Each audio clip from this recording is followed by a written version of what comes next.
नमस्कार। लोकसभा चुनाव में उत्तर प्रदेश में इंडिया गठबंधन बहुत मजबूती के साथ उभर कर निकला है। पिछले चुनाव में महज एक सीट जीतने वाली कांग्रेस पार्टी ने भी इस बार 7 सीटों पर जीत हासिल की, तो वहीं 2019 में अपनी प्रतिद्वंदी पार्टी बहुजन समाज पार्टी के गठबंधन में समाजवादी पार्टी जहां 5 सीटों पर सिमट कर रह गई थी, उस समाजवादी पार्टी ने इस बार 37 सीटें लाकर सबको चौंका दिया और बीजेपी को 240 पर ही रोकने का काम भी किया। आखिर उत्तर प्रदेश में ऐसा कैसे हो गया, जहां डबल इंजन की सरकार है? क्या राजा भैया की नाराजगी बीजेपी पर भारी पड़ गई और वह 7 सीटें जिनको मैं आगे आपको बताने जा रहा हूं, वहां से बीजेपी के प्रत्याशियों का सूफड़ा साफ कर दिया? बिना प्रचार में निकले हम सभी ने देखा कि राजा भैया और केंद्रीय मंत्री अमित शाह की मुलाकात हुई चुनाव से पहले। भले ही यह मुलाकात दक्षिण भारत में हुई, लेकिन प्रतापगढ़ से लखनऊ तक इसका असर देखा। अमित शाह और राजा भैया की मुलाकात के अलग ही मायने निकाले। हालांकि राजा भैया ने खुद ही न्यूट्रल दिखाते हुए कह दिया कि वह भारतीय जनता पार्टी के लिए प्रचार नहीं करेंगे। इसके बाद अनुप्रिया पटेल ने राजा भैया पर स्टेटमेंट दिया और फिर केशव प्रसाद मौर्य और फिर ओम प्रकाश राजभर। इनके बयानों ने राजा भैया को बेहद नाराज कर दिया और फिर प्रतापगढ़ हो या मछली शहर, मिर्जापुर हो या फिर जौनपुर और घोसी, 5 सीटों पर बीजेपी को हार का सामना करना पड़ा। बात करें प्रतापगढ़ की, तो राजा भैया का गृह जनपद है। जिला पंचायत अध्यक्ष और एमएलसी राजा भैया की पार्टी जनसत्ता दल के हैं। 2009 में चचेरे भाई अक्षय प्रताप को सांसद बनवाया था। 1,25,000 ठाकुर मतदाता हैं, जिन पर राजा भैया का काफी प्रभाव है। इसके अलावा कुर्मी और ब्राह्मण वोटर्स पर भी पकड़ रखते हैं।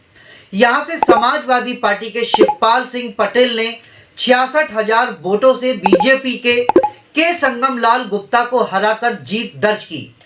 जौनपुर प्रतापगढ़ जिले से ही लगा होने के कारण यहां राजा भैया की काफी सक्रियता है और अखिलेश यादव का यहां प्रयोग भी गजब का रहा। अखिलेश यादव ने यहां बाबूलाल कुशवाहा को टिकट दिया। भारतीय जनता पार्टी को लग रहा था कि धनंजय सिंह के उनके साथ आने से यह सीट भारतीय जनता पार्टी जीत सकती है, लेकिन धनंजय सिंह भी बीजेपी को फायदा नहीं पहुंचा पाए।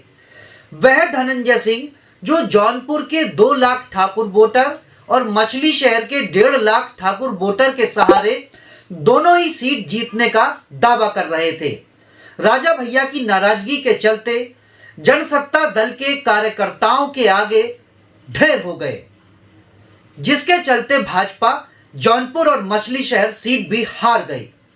कौशाम्बी लोकसभा सीट पर राजा भैया का सबसे ज्यादा प्रभाव है।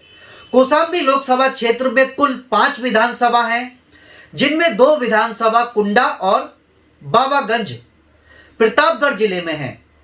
कुंडा से राजा भैया और बाबागंज से उनके सहयोगी विनोद सरोज कई बार से जीतते आ रहे हैं। ऐसे में कौशाम्बी सीट पर चुनाव परिणाम प्रभावित करने का मादा राजा भैया रखते हैं। यहां राजा भैया के समर्थकों ने सपा को समर्थन किया था। घोसी, इस सीट पर राजा भैया का काफी असर है। यहां के 1,80,000 ठाकुर वोटर्स, जिन पर राजा भैया की अच्छी खासी पैठ है। राजा भैया के कार्यकर्ता यहां काफी मजबूत स्थिति में हैं। अन्य जातियों जैसे ब्राह्मण, कुर्मी, पासी में भी काफी प्रभाव रखते हैं। यही वजह है कि यहां ओम प्रकाश राजभर के बेटे अरविंद राजभर को समाजवादी पार्टी के राजीव राय के सामने हार का सामना करना पड़ गया। सुल्तानपुर लोकसभा सीट, यहां भी ठाकुर मतदाता अच्छी खासी तादाद में हैं और कहा जाता है कि राजा भैया के कहे के चलते ही सोनू सिंह और मोनू सिंह समाजवादी पार्टी में शामिल हुए। इसका फायदा समाजवादी पार्टी के राम भुआल को हुआ और राम भुआल निषाद ने मेनका गांधी को हरा दिया। अब बात प्रयागराज सीट की।